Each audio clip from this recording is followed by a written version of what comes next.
Pernah. Sering? Termasuknya jarang banget sih.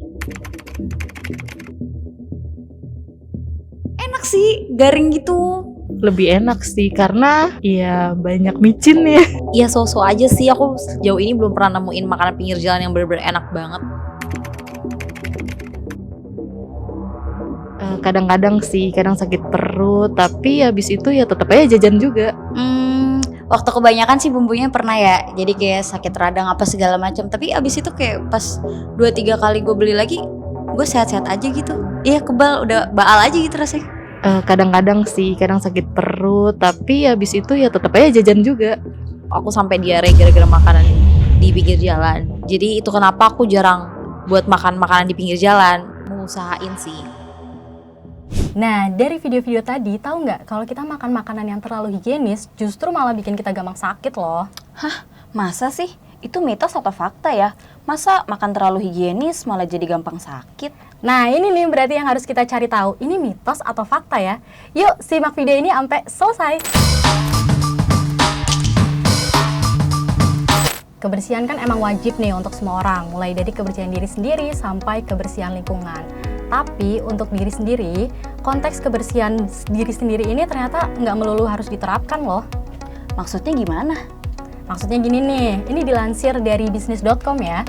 Kata salah satu dokter di Rumah Sakit Premier Bintaro, Dr. Prasba Pramita, beliau membenarkan bahwa kebiasaan yang sedikit kotor ini bisa bikin kita jauh lebih sehat ataupun rentan dari penyakit loh. Kok bisa gimana?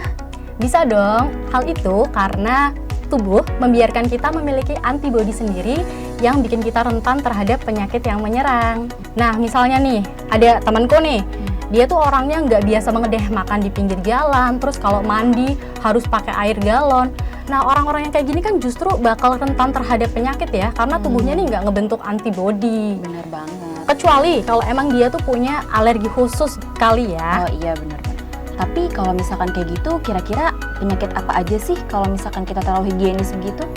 Nah, ini salah satu penyakitnya yang paling terkenal banget yaitu penyakit tipes nih. Maka dari itu nih buat kalian semua atau bahkan anak-anak, janganlah terlalu parno terhadap bakteri dan virus karena itu tuh hal yang lumrah banget kok, bakteri dan virus. Nah, kalau misalkan nih ada makanan yang jatuh udah 5 menit nih, itu kira-kira layak nggak sih buat dimakan?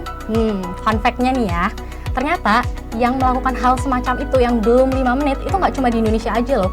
Kalau di Indonesia kan ada belum 5 menit nih. Iya. Nah, kalau di luar negeri ternyata ada juga, tapi prinsipnya agak beda sama Indonesia. Mereka pakai prinsip 3 second rule atau 5 second rule tuh. Nah, ini nih menurut ahli kuman dan bakteri Profesor Anthony Hilton dari Aston University ada 3 hal atau 3 faktor gitu lah yang perlu diperhatikan saat makanan udah jatuh karena itu yang berpengaruh banget sama kuman yang berpindah ke makanan. Ada 3 nih, yang pertama itu jenis permukaan lantai. Lantainya itu apa? Kalau ubin kan jenis permukaan lantai yang sangat kondusif ya untuk penyebaran kuman ke makanan tersebut gitu. Terus memungut makanan yang dari ubin itu berpotensi memindahkan 70% kontaminasi bakteri pada makanan. Terus yang kedua juga perhatikan jenis makanannya apa. Kalau misalnya daging, nasi, dan keju itu nggak disarankan banget nih untuk dikonsumsi kalau udah jatuh karena kontaminasi bakterinya itu gede banget. Ya, benar. Nah, yang ketiga atau yang terakhir nih, yaitu lama makanan berada di lantai ini berapa lama. Kalau misalnya Indonesia kan belum 5 menit, tapi ternyata fun fact-nya nih, bakteri itu bisa mengkontaminasi makanan jatuh itu di bawah 5 detik. Jadi bukan 5 menit ya, BMers ya. Mungkin sepersekian detik juga bisa kali ya, apalagi kalau makanannya basah. Nah, apalagi kalau makanan kayak daging, keju tadi gitu. Jadi nggak bener tuh, belum 5 menit tuh nggak bener banget. Terus untuk permukaan yang halus gitu ya, jumlah bakterinya tuh bisa meningkat 10 kali lipat lebih banyak daripada yang permukaannya kasar gitu nih. Jadi membiasakan diri untuk hidup bersih itu emang nggak ada salahnya kok. Dan kalau misalnya makanan udah jatuh, itu ya sebaiknya nggak perlulah diambil lagi.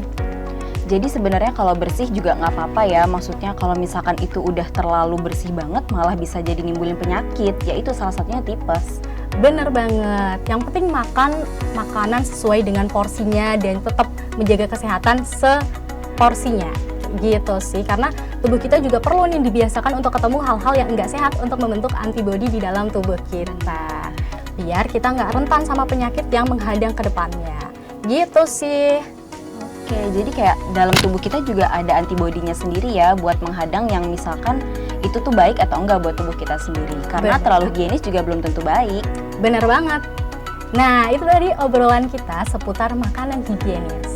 Nah, kalau misalkan BMers pengen ngasih tanggapan, bisa langsung komen di kolom komentar. Nah, kalau misalkan BMers juga punya pengalaman seputar hal yang sama kayak gini, bisa langsung nulis artikel di bisnismuda.id. Sampai jumpa di episode berikutnya. Bye, BMers!